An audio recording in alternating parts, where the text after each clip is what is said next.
Важность, ответственность и плотность работы премьер-министра самого крупного региона страны понятны и очевидны.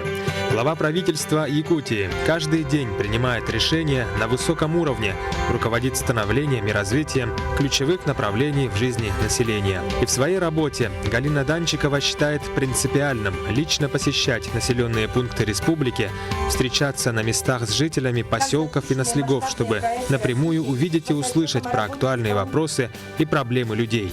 По традиции, премьер-министр с начала года посетила целый ряд районов республики. Так, в рамках отчета правительства Галина Данчикова побывала в Амгинском улусе. По сути, главная задача такого отчета – не просто перечислить показатели прошлого года, рассказать о задачах, но и, как сказала председатель правительства, сверить свои позиции с людьми, посмотреть, насколько правильно республика выстраивает свои действия в развитии Якутии. В частности, для экономики Амгинского района вопрос номер один – это проблема энергетической инфраструктуры.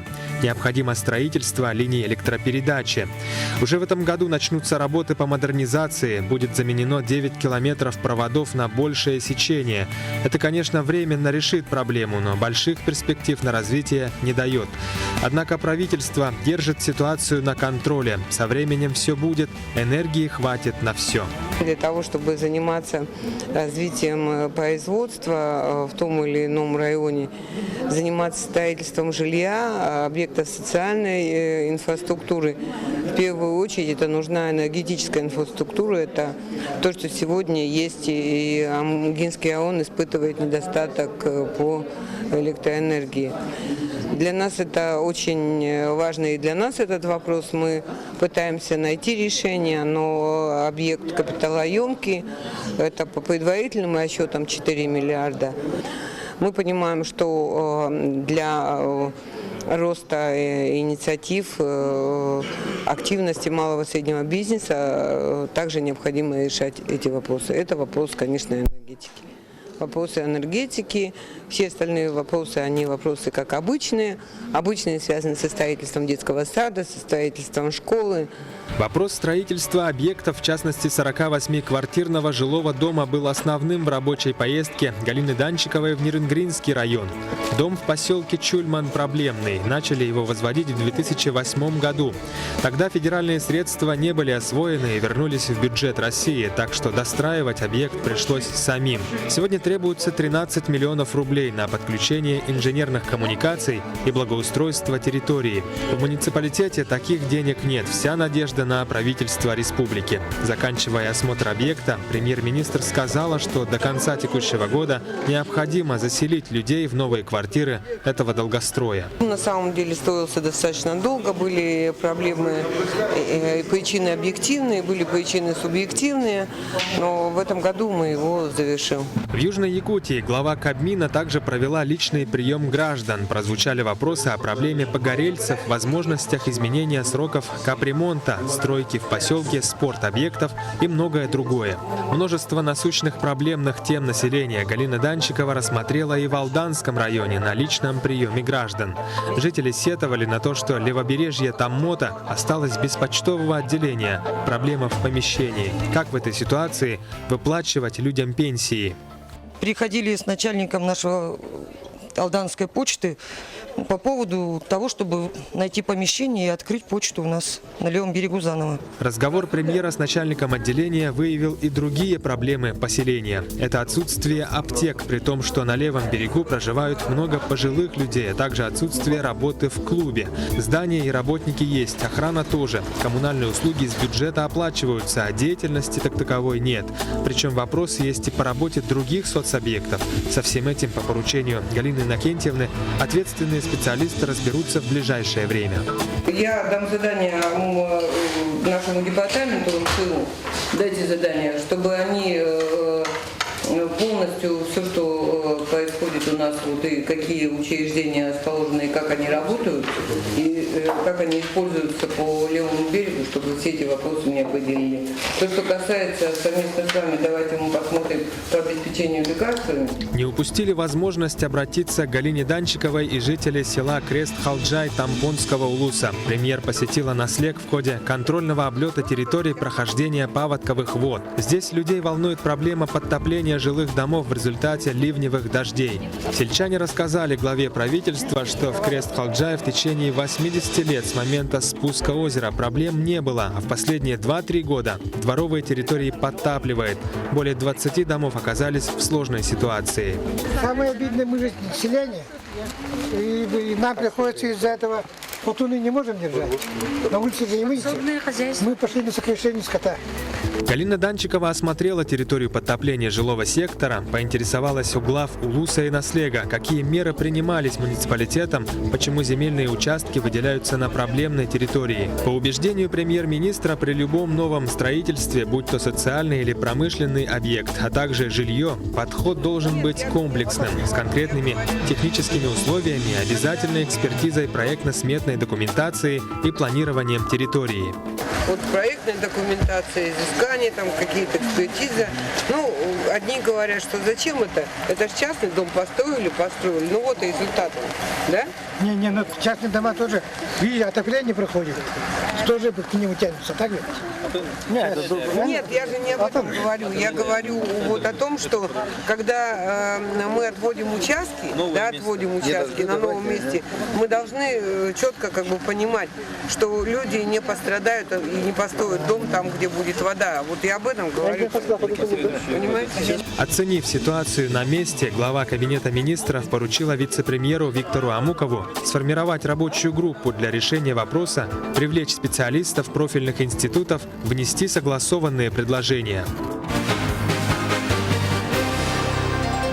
День спустя разговор по душам состоялся между жителями села Чимнаи Татинского улуса и Галиной Данчиковой на берегу реки Амги. В период паводка село традиционно входит в зону риска. С 1998 года Чимнаи трижды подвергался затоплению, поэтому селяне ежегодно с тревогой ожидают весенний паводок. Но настроение нынче у людей совсем другое. Река проходит спокойно. Сельчане рады, что не придется откладывать весенние заботы. Люди готовят под посадки теплицы и огороды. Тем не менее, жители поделились своими тревогами, которые уже остались позади, обсудили насущные проблемы, поговорили с Галиной Данчиковой, в том числе и о новом законе о развитии сельского хозяйства. Фермер, занимаясь скотоводством, в прошлом году получил грант Республики Саха-Якутия президента, начинающий фермер. И вопрос такой. На днях вышел новый закон о сельском хозяйстве. А как будет защищать интересы этих сельчан и фермеров? Будут сейчас в течение 2016 года разрабатываться механизмы реализации закона. Но вы же знаете, что он, собственно говоря, целевая задача была это создание товарного производства и замкнутый цикл, да? Да. Также было это вот связано с хранением, сбытом, заготовкой, производством, то есть замкнутый цикл создать. Целевая такая задача была поставлена главой республики. Сейчас будем отрабатывать механизмы. Задача такая поставлена. Министерство сельского хозяйства занимается этими вопросами. Вы же чувствуете на себе вот новые механизмы, которые сейчас мы уже реализуем?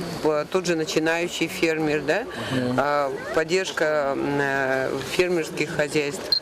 Это же есть? Семейно-животноводческие хозяйства.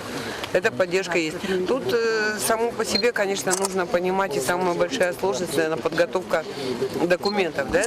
Вот подготовка документов для участия в конкурсах. Вот это вот, наверное, сложно.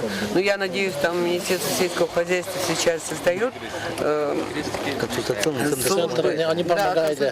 центр есть. Вот его надо нагружать, чтобы он помогал вам для того, чтобы вы оформляли документы вовремя. В целом, беседа чимнайцев с Галиной Иннокентьевной получилась очень открытой.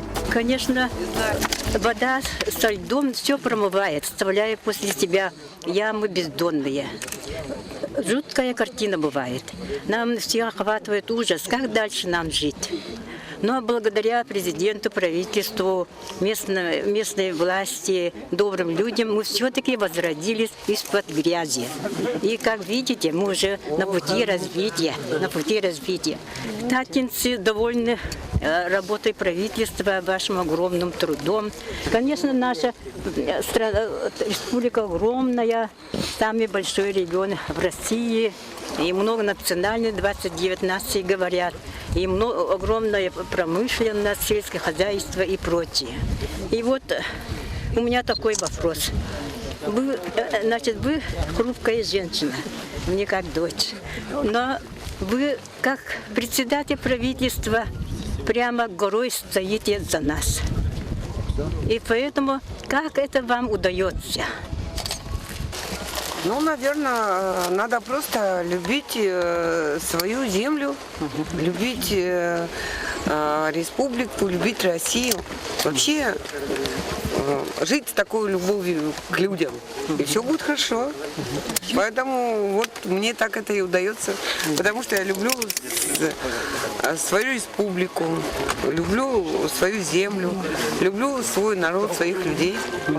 В разговоре жителей с Галиной Данчиковой в разных районах республики часто встречался вопрос, насколько внешне и внутренне изменился и меняется облик якутского села. Село сегодня стремится к тому, чтобы... Я хочу жить в сельской местности, готова жить в сельской местности, но я хочу иметь благоустройство, как в городе. И люди на самом деле к этому стремятся. Очень сильно меняется облик, очень сильно меняется отношение людей. И каждый сейчас хотел бы видеть свой двор комфортным, уютным и жить в своем родном селе. Сильно меняется село, и думаю, что меняется в хорошую сторону. Немного регионов в России, где сложнейшим социально-экономическим комплексом руководит женщина. И, как показывает время, Галине Данчиковой это удается успешно и уверенно. Цели и задачи добиваются одна за другой. По возможности решаются проблемы жителей по всей республике. Надо сказать, что многое из того, что сделано и делается Галиной Данчиковой, остается за кадром. Недостатком нашего премьер-министра считают ее непубличность. За ежедневными официальными сообщениями и совещаниями скрывается большой объем работы, направленный на улучшение жизни якутян. При этом мы порой не замечаем, что она не просто сильный руководитель, а прежде всего женщина. Успешная, целеустремленная и обаятельная Галина Иннокентьевна Данчикова.